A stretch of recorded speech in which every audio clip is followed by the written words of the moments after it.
আমার ভাই, আমাদের হায়াত এটা একটা নিয়ামত। পৃথিবীতে মানুষ মানুষ হয়ে এসেছে, দুনিয়াতে এসে সে আল্লাহকে তালাশ করবে, আল্লাহকে খুঁজবে, আল্লাহ পাকের ইবাদত বন্দেগী করবে। এভাবে একদিন সে দুনিয়া থেকে বিদায় নিবে, রব্বুল আলামিনের নাজ নিয়ামত সে ভোগ করবে, এমনকি সেদিন রব্বুল আলামিনকে সে দেখতেও পাবে।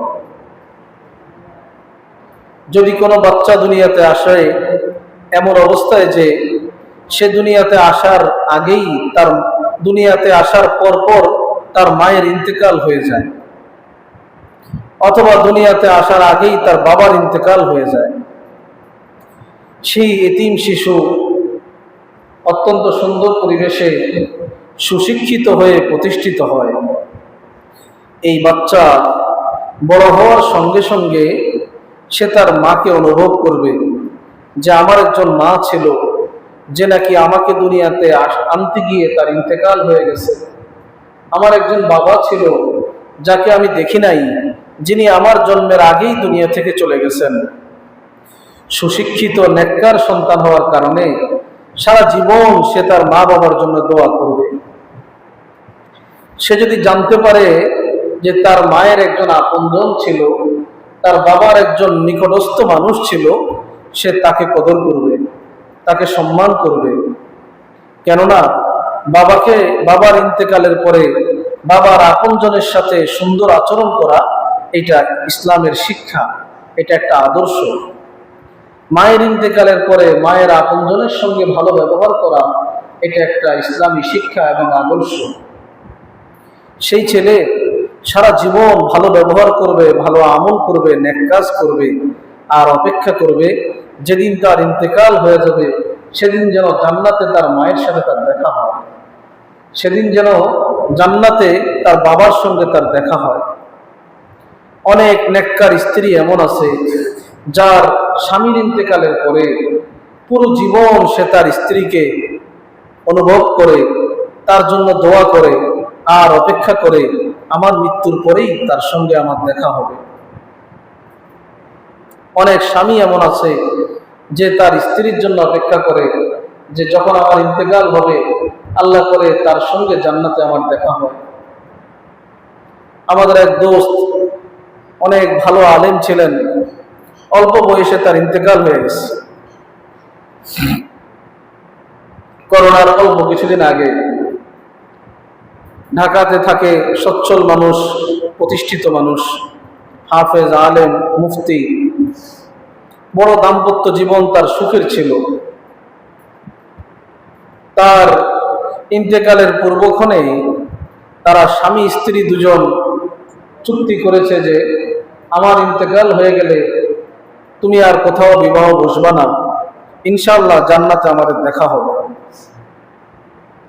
আমাদের আরেক ভাই যার ইন্তেকাল হয়ে গেছে, তার স্ত্রী 10 বছর পর্যন্ত তার খেদমত করেছে।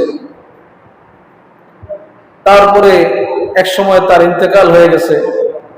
বেচারি উচ্চ শিক্ষিত মানুষ, অনেক ধনী মানুষ, একটা সন্তানও হয় নাই, কিন্তু তাদের মধ্যে এত গভীর সম্পর্ক ছিল যে তারা পরস্পরে চুক্তি করেছে যে আমার ইন্তেকালের পরে তুমি আর কোথাও বিবাহ করবা না, ইনশাআল্লাহ জান্নাতে আমাদের দেখা হবে।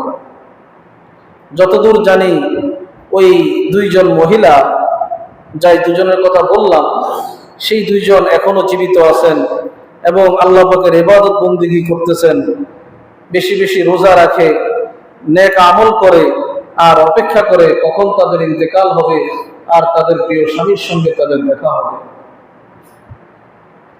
ঠিক তেমনি ভাবে দুনিয়াতে যারা আল্লাহকে ভালোবাসে, আল্লাহকে মহব্বত করে, আল্লাহ পাকের জিকির করে, আল্লাহ পাকের বিধান মানে, আল্লাহর মহব্বতে কারো সঙ্গে কোনো দুশ্মনী রাখে না, আল্লাহর মহব্বতে সব মানুষের সঙ্গে সুসম্পর্ক রাখে, ওই মানুষটা দিন রাত অপেক্ষমান থাকে, আয় আল্লাহ, যে আপনাকে দেখি নাই, চিরদিন আপনার অপেক্ষা করছিলাম, আপনার জন্য নামাজ পড়লাম, আপনার দিকে হাত তুলে মোনাজাত করলাম, কতবার আপনাকে ডাকলাম, আপনার নামের জিকির করলাম, দুনিয়াতে আপনাকে দেখি নাই, শুনেছি, দেখতেও পারবো না, আখিরাত আমার জন্য অপেক্ষমান, কবে আমার মৃত্যু হবে আর আমি আপনাকে দেখব। হাদিস শরীফে আসছে তুহফাতুল মুমিন আল মাউত, মৃত্যু ইমানদারের জন্য উপহার স্বরূপ। কি আজীব কথা! যেই মৃত্যু ইমানদারের জন্য উপহার, রব্বুল আলামিন বলছেন, নবীজি বলছেন, সেই মৃত্যু নিয়ে আমাদের কত ভয়, কত বেশি আফসোস এবং ভয়, আমি যেন বেশি দিন বাঁচতে পারি। অথচ হযরত সাহাবায়ে কেরাম রাদিয়াল্লাহু তাআলা আনহু অপেক্ষমান থাকতেন কখন আমার ইন্তেকাল হবে আর আমি আমার নবীজির কাছে ছুটে যাব। নবীজিকে কতদিন আগে হারায় ফেলছি, আমার ইন্তেকালের পরেই আমি আল্লাহকে দেখতে পাবো, আমি নবীজিকে দেখতে পাবো।